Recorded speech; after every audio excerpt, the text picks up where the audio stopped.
as the defending military continue to repel Vladimir Putin's army. Footage shows artillerymen of the Ukrainian land forces, in cooperation with the paratroopers, firing shells and missiles onto a field full of Russian soldiers and their equipment.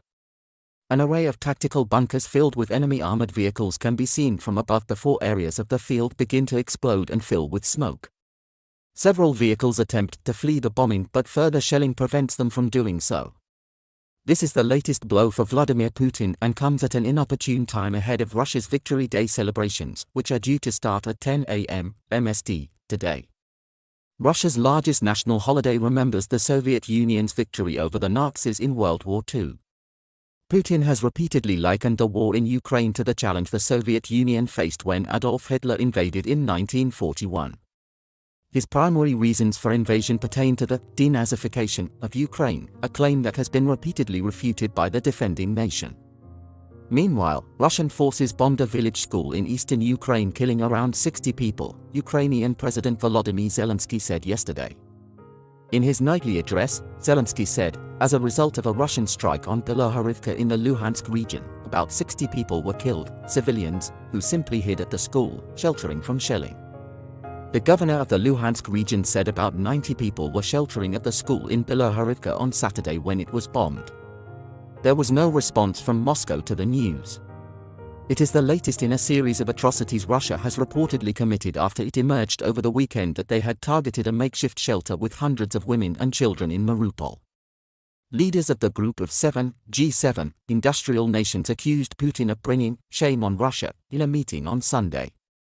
The group vowed to deepen Russia's economic isolation and elevate a campaign against Kremlin-linked elites. It also promised to phase out and even ban Russian oil. They said in a statement, Putin's actions bring shame on Russia and the historic sacrifices of its people, referring to Soviet Russia's role in defeating Nazi Germany 77 years ago. Mr. Zelensky later hailed the even greater willingness of the West to help Ukraine in its right against Russia.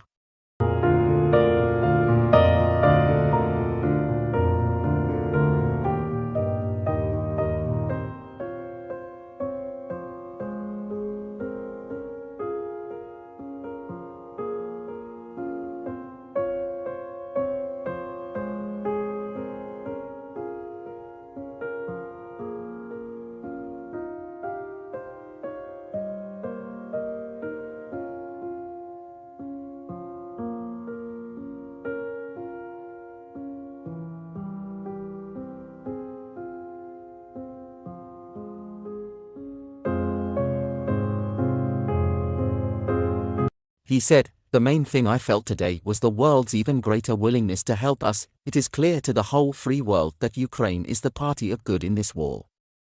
And Russia will lose, because evil always loses."